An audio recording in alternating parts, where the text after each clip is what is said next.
Hello everyone and welcome back to my channel. My name is Michael Regina. I'm the author and illustrator of the all-ages horror graphic novel The Sleepover, as well as Adamsville, which is my first self-published series. You can find both of them on my site or Amazon. They're out there. But this is going to be an interesting, almost sort of confession, sit-down talk video with you all about some of the things going on in my life, as well as how what I've been going through might be helpful for some of you who might be going through similar situations. So something I have to share with you all that's a little bit of maybe like a confession or something is, I have been known sort of in the comic book industry to whatever extent I'm known, which is not a ton because I'm not like super famous within the industry or anything, but I'm definitely known for being a very productive person, despite the fact that I have things like a day job, family, so on. I still produce books that are relatively fast-paced, generally on my own with a little bit of assistant help. And that's sort of kind of what I've been known for, is that I'm almost like, I kind of do something, I can get it done, I have my systems in place. Productivity is something that I typically do pretty well. But over the last year and a half or so, I feel like I have not been that. And partly it's because over the last year and a half or so, I've had probably one of the toughest stretches of my life, ever, if not the most tough stretch of my life. Without getting too much into the details of it, I've had some people I'm very close to either pass away, get very sick, some family-related issues to that extent where health issues are kind of continuing and lingering. And it's hard enough when it's like one person passing away or one person who gets sick, irreversibly sick, or whatever the case might be. It's another thing when it's like 4, 5 plus people in your life who aren't doing well and you care a great deal about them and you're trying to manage life versus your goals and family relationships and all these things. And it's been very difficult for me to fall into any sort of rhythm as a productive person, unlike kind of what I felt in the past, where I felt like, life was pretty steady. I pretty much knew what would happen on a day in, day out basis. There wasn't a lot of variables in the mix. And it was easy for me to sort of sit down, get things done, and whatever the case might be. Obviously, there's a number of reasons why some of this is the case. Part of it is I'm just getting older. And as you get older, people get sick, people pass away, and so on. But that doesn't remove the fact that it can take a tremendous toll on you and make it very difficult for you just to get through a day, let alone accomplish big tasks, be productive, hit your goals, that sort of thing. And so that's really what I want to talk about in this video, is how I have been working through that mentally as I've struggled to get this new book done because I can't find into any sort of rhythm. I can't seem to get into any like real good rhythm on it. And hopefully some tips I've learned along the way that might help some of you who are going through similar circumstances, or maybe just they're like good tips in general, but they're things that I've specifically been applying in relationship to trying to stay productive or creative during periods that are kind of difficult. So launching into that, let's the first step I want to talk about is a real simple word to you, just to say it's okay. It's okay that life is kind of crazy at the moment. And because of the fact of life being crazy, you may not be able to get as much done as you'd like to get done. That is okay. It's okay to give yourself permission to acknowledge where you're at in the season of your life and say, I need to sort of switch focus. I need to slow things down. I need to get more focused in these areas, or whatever the case might be. This is a big challenge for me because I like to try to juggle everything. It's sort of something I've learned about myself over the last couple of years, which is that I feel like it's always my job to keep all the plates spinning. And for a large part, that's a good helpful thing, because it helps keep sort of things on track and make sure things keep running smoothly. But where it becomes difficult is when it becomes too much compared to everything else that's happening. And I've had to kind of learn to accept that I'm a mortal human being who needs sleep, and I need to prioritize sleep better than I did in my younger years. It's okay that, this book might take me a little bit longer, or I might need to slow down and focus on more things than just that. And just giving myself that permission so that I can say this is fine. So first thing I just want to say is, like, it's okay. it's okay to slow down a little bit. But then beyond that, I would say it's also really important to take a step back and actually ask yourself in that season of life, what is important to you? So if making books is important to you alongside of things like, taking care of your family, being there with your kids and so on, it may mean that you need to scale back on certain other activities. And so being able to look for what you can do every single day is really helpful. So there's a book I read recently called Essentialism by McKweon. It's quite popular. I definitely recommend it. But he talks a lot about this, about like when you can reduce the number of things in your life down to the most essential things that really truly matter to you, and cut out the frivolous or the overhead or whatever, and you focus on what progress can I make on things that matter to me day in and day out, you actually become more productive and happier. He has a follow-up book to that called Effortless, where he really digs into this process of how do we accomplish big tasks in an effortless manner. So like, what would this look like if it were effortless?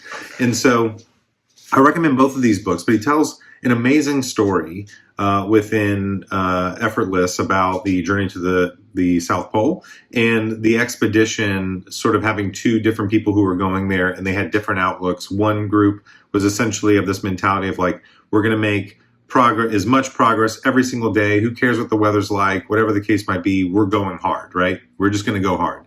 And he tells the story of that group versus a group that said, we're only going to go this far every single day, no more, no less. And that way, if we only get this far, that's fine. We stop for the day, the end. And the interesting part of that whole story is the group that overexerted themselves every single day actually was, I think it was like 45 days behind the group that only did a certain amount every single day and arrived with energy to spare to return home. And so the point being is like, keep putting drops in the bucket, right? Creativity in art, in your books, or whatever it is you're doing is important to your soul in its own right. So it's something that you have purposed in your life because it brings value to you, and it's something that you want to get done. So even though everything might be crazy, maybe all you can get done that day is a simple sit down on the couch with a notepad in your hands, and you're just going to jot out notes for 30 minutes. That's progress, right? Or maybe you were only able to ink a panel or two that day, and that's of a comic that you're working on. That's progress too. I can only get 100 words done today instead of 500, 600 words done today. That's fine, except that you can only do what you can do during that period of time. Make what little progress you can and keep going. One of the ways I've found to do this is actually to look for the ways I can use spare moments. So I've shared before on my channel, I typically work on mobile type devices. So I have a Kindle Scribe that I do a lot of my writing on, or just a simple notebook. I have an iPad Pro that I do all my art on typically.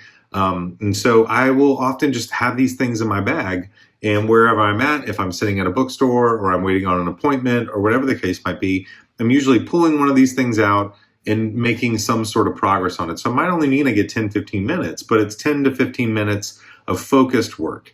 Another book I want to recommend highly is, and he talks a lot about this process of how do we stay productive during difficult seasons, because there's a whole section at the end of the book about his mother getting sick and how did he stay on track. He wrote a book called Mind Management, Not Time Management.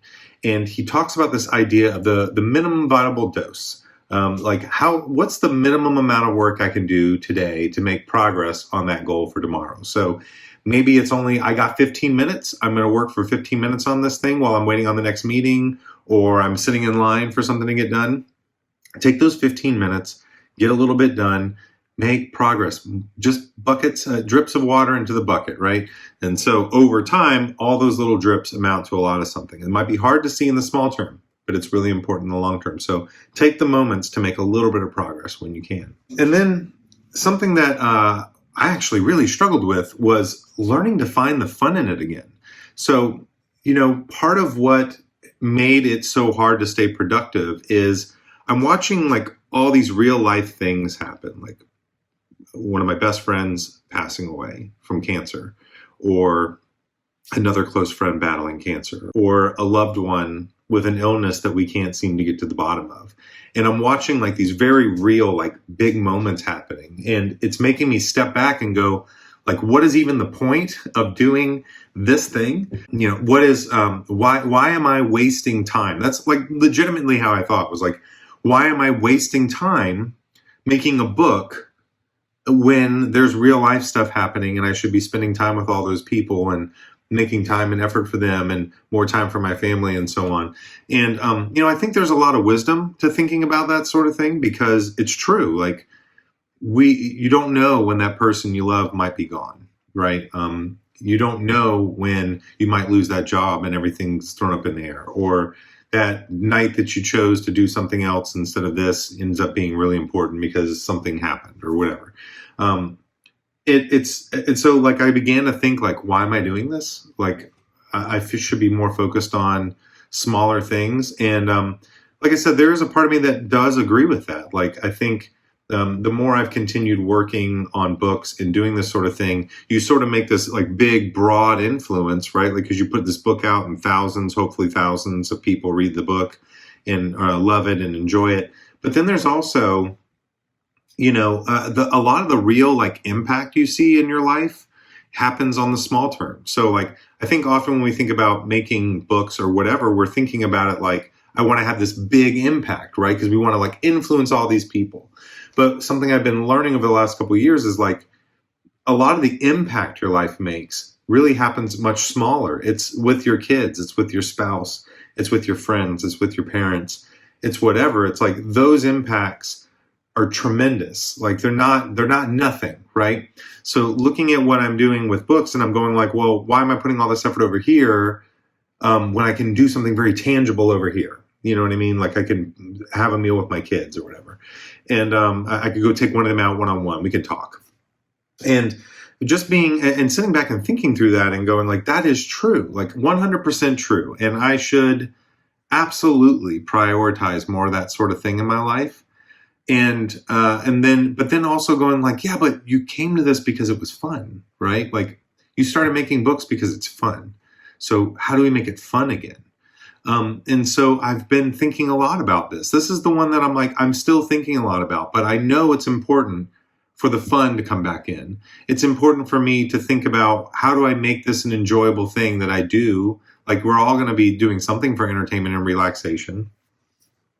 How do I make my creative projects the thing that I do for fun, even though it's work? Like, it looks like play to me instead of looks like work. And that's a process I'm going through. So, like, for me personally, it might mean that I listen to certain kinds of music, or I put on movies in the background, or maybe I pick up and go to a coffee shop, or I start solo role playing, which is something I've really been enjoying for writing, because I get stuck and I kind of get stuck in my own head. So just solo role playing is a lot of fun. It makes the process of writing feel like play to me. So I've been doing a lot of these things, and it's probably partly why things like solo role playing has come back around to me, because I'm asking myself, what would this look like if it was fun, right? So try to find the fun again. There's a good book by Ali Abdaal, a pretty big YouTuber. His book that just came out called Feel Good Productivity.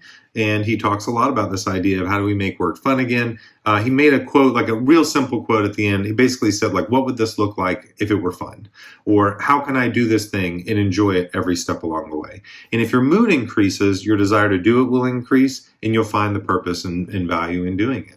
And then lastly, I just want to talk about, take care of yourself, right?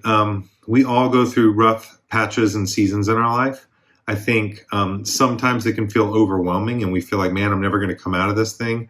Lord willing, I pray that whatever it is that you're going through is a season, like a season of pain and difficulty that you're going through, and that you'll eventually find your way out of it.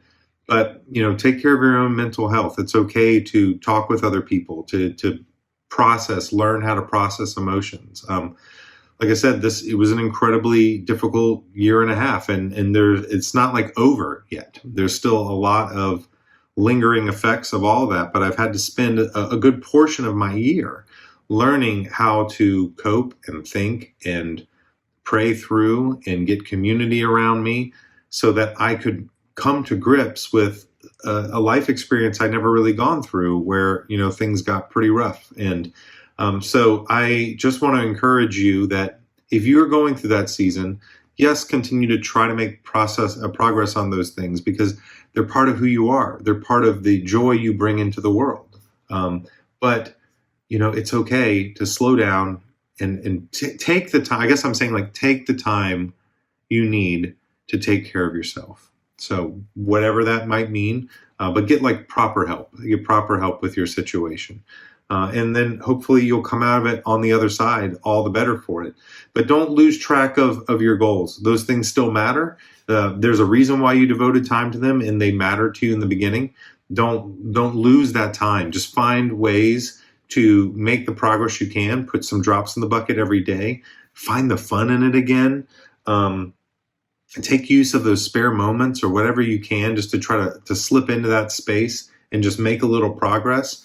And, it may not be as productive as you want, but like, I still look back on the last year and a half, and, I think I inked over 100 pages of a comic during that period, and colored 50 pages of a comic in that period, and rewrote whole drafts of comics in that period. It didn't feel like it because it wasn't as regimented as I'm sort of used to in my day life, but it was a constant stream of progress. So it keeps going. But I don't know. I hope this was helpful. Certainly hopeful for the future that things would calm down and get back to normal. But the interesting thing, too, is Deepwater Creek, my new book, is really about me learning to deal with some of these situations. As part of the reason it's taken so long to write it is because I didn't feel like I knew what I had learned yet, or what I was learning. I couldn't get the book to end because I didn't know what I was trying to say yet. And now I kind of feel like I know what I'm trying to say. So hope this was helpful. I look forward to chatting with you all more soon. And if you'd like to see a little bit more about how I'm having fun and playing, I would definitely recommend checking out the video I did on how to solo roleplay. I think that's been a lot of fun. I think it's starting to get noticed a little bit. Some people are trying it out, and I'm glad to see that. But more updates coming soon. Take care of yourself, and I'll talk with you all real soon. Bye.